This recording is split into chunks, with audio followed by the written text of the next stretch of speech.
Birth certificate ব্যবহার করে passport তৈরির চেষ্টা করে এক যুবক এবং তাকে গ্রেফতারও করা হয়েছে ভবানীপুর থেকে। প্রথমেই চলে যাব আবিরের কাছে। আবির, কি করে এটা সম্ভব হলো? যাকে ভবানীপুর থেকে গ্রেফতার করা হয়েছে সে কিভাবে এই নকল পাসপোর্ট তৈরি করলো?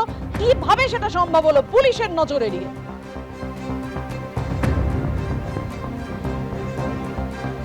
দেখো, শুরুতেই তোমায় বলি যে মামলার পরিপ্রেক্ষিতে এক যুবককে গ্রেপ্তার করা হয়েছে, সেই মামলা এপ্রিল মাসে রেজিস্টার করে এসসি অর্থাৎ কলকাতা পুলিশের সিকিউরিটি কন্ট্রোল অর্গানাইজেশন। এবং তাদের যে ইনভেস্টিগেশন সেকশন রয়েছে, তারা এর আগে আমরা দেখেছি যে একের পর এক ভুয়ো পাসপোর্ট তৈরির যে চক্র বা ভুয়ো নথি দিয়ে পাসপোর্ট তৈরি করার যে চেষ্টা, সেগুলোতে বেশ কয়েকজনকে গ্রেপ্তার করা হয়েছে। এমনকি ভেরিফিকেশনের দায়িত্বে থাকা পুলিশকেও গ্রেপ্তার করা হয়েছিল। সেরকম বিভিন্ন কেস থাকে। এপ্রিল মাসে একটি কেস রেজিস্টার্ড হয় এবং তার কারণ হচ্ছে পাসপোর্ট অফিস থেকে প্রথম ইনফরমেশন যায় এসসিওর কাছে যে বেশ কিছু ভুয়ো নথি জমা পড়ছে এবং সেগুলোর মাধ্যমে পাসপোর্ট তৈরির চেষ্টা হচ্ছে। এবং মার্চ মাসে এরকমই বেশ কয়েকটি নথি জমা পড়ে। তার মধ্যে অন্যতম যে নথি পড়েছে বাদল সাহানি নামে এক যুবকের, 21 বছর বয়সী সেই বাদল সাহানি, সে বিএডের প্রস্তুতি নিচ্ছে। তার যে নথি, বিশেষ করে বার্থ সার্টিফিকেট, সেটা দেখা যায় যে জাল।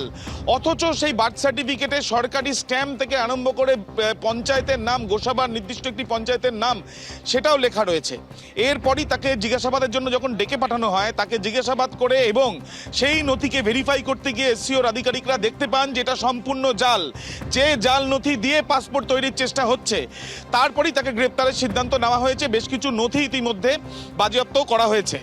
যদিও যাকে গ্রেপ্তার করা হয়েছে তার যে আইনজীবী, তাদের তরফ থেকে যেটা জানানো হচ্ছে যে এই সম্পূর্ণভাবে যে নথিকে জাল বলা হচ্ছে এসসিওর তরফ থেকে, সেই নথি পঞ্চায়েত থেকে ইস্যু হয়েছে।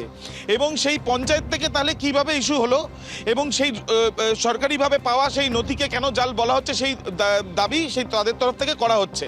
যদি আমরা কথা বলেছিলাম অভিযুক্তের বাবার সাথে, তিনি কিন্তু জানাচ্ছেন যে সাইবার ক্যাফে থেকে সেই নথি তারা পেয়েছেন এবং সাইবার ক্যাফে থেকে সেটা কি এডিট করা হয়েছে বা কোনো রকমভাবে সেটাকেই ডিটিপি করা হয়েছে, নাকি কোনো না কোনোভাবে ফ্যাক্সের মাধ্যমে সেই নথি সে পেয়েছে। যদিও সেই বিষয়টা তদন্তে পরবর্তীকালে উঠে আসবে, কিন্তু দেখা যাচ্ছে যে জাল নথি পেশ করে পাসপোর্ট তৈরির চেষ্টায় কলকাতা থেকে গ্রেপ্তার হলো ইকবালপুরের এক বাসিন্দা, 21 বছর বয়সী বাদল সাহানি। এই যে যুবক, সেই যুবক বিএডের প্রস্তুতি নিচ্ছে।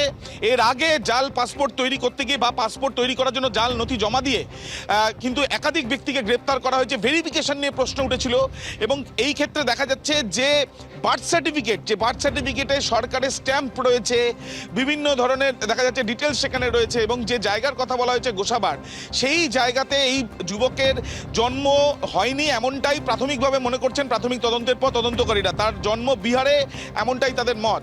যদিও এই বিষয় নিয়ে যাকে গ্রেপ্তার করা হয়েছে তার বাবা জানাচ্ছেন যে তাদের নথি সব ঠিক আছে, তার আইনজীবী জানাচ্ছেন নথি ঠিক আছে, কিন্তু আদালতে একাধিক ধারায় মামলা রুজু করা হয়েছে এসসিওর তরফে, যেটা জমা দেওয়া হয়েছে। আদালতে পাবলিক প্রসিকিউটরের তরফ থেকেও বলা হয়েছে যে ভুয়ো নথি, বিশেষ করে যেটা বার্থ সার্টিফিকেট, সেটাকে জমা দিয়ে পাসপোর্ট তৈরির করার চেষ্টা চালানো হচ্ছিল এবং সেই জন্যই গ্রেপ্তার করা হয়েছে এই যুবককে। শুধু কি এই যুবক রয়েছে, এপ্রিল মাসে যে কেস রয়েছে সেই কেসে আর এরকম কত নথি জমা পড়েছে পাসপোর্ট অফিসে বা এসসিওর কাছে, যার জেরে এই মামলা। এই চক্রের সঙ্গে কি আরো বেশ কয়েকজন রয়েছে, খতিয়ে দেখা হচ্ছে। একদম, তুমি যে কথা বললে যে সিকিউরিটি কন্ট্রোল অফিস থেকে একাধিক মামলা ইতিমধ্যেই দায়ের করা হয়েছে, তুমি আমাদের সঙ্গে থাকো আবির। এবার দেখাবো এই যে এত প্রশ্ন উঠছে বার্থ সার্টিফিকেট নিয়ে, ধৃতের আইনজীবী তিনি কি বলছেন যে পঞ্চায়েত থেকে পাওয়া এই নথি অর্থাৎ এই বার্থ সার্টিফিকেট কি করে ভুয়ো, পাল্টা প্রশ্ন তুলেছেন তিনি। দেখুন। সিকিউরিটি কন্ট্রোল যেখানে পাসপোর্ট ইনকোয়ারি হয় 237 এজিসি বোস রোড। আর আমার আসামিকে কোনো বাড়ি থেকে গ্রেফতার করা হয়নি, ওনাকে অফিসে ডেকেছিলেন, বললে আপনার একটা ইনকোয়ারি আছে, আসুন আমি ইনকোয়ারি করব। তো ওখানে যখন আমার আসামি যায়, ওনাকে বসিয়ে নেয়, বলে না তোমার বিরুদ্ধে এই কেস হয়েছে, তুমি একটা ফেক ডকুমেন্ট দিয়ে পাসপোর্ট চেয়েছিলে। পাসপোর্টের অ্যাপ্লাই আমার আছে মার্চ মাসে। পাসপোর্ট কি পেয়ে গেছিল? না, পাসপোর্ট পাইনি। ও তো ইনকোয়ারি করার সময় এটা হয়েছে, পাসপোর্ট এখন অবধি আমি আমার মক্কেল পাইনি।